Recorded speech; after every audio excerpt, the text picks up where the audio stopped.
अगर आप भी चाहते हैं बिट्टू मलंगिया इंटरटेनमेंट का ऑडियो वीडियो सबसे पहले आप तक पहुंचे, तो लाल बटन को दबाकर चैनल को सब्सक्राइब करें और बेल आइकन दबाना ना भूलें।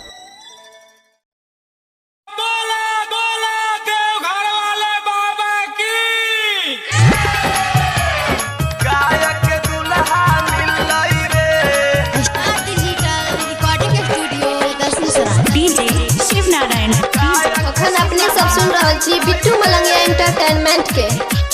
सावन के सोमारी चौरी जल ढारे गेलै रे, हा जल ढारे गेलै रे, हा जल ढारे गेलै रे।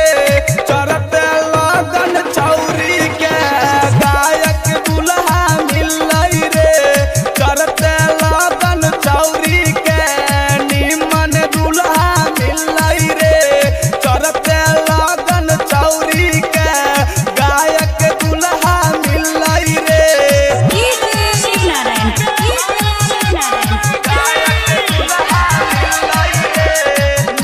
अखन अपने सब सुन रहा छी बिट्टू मलंगिया एंटरटेनमेंट के।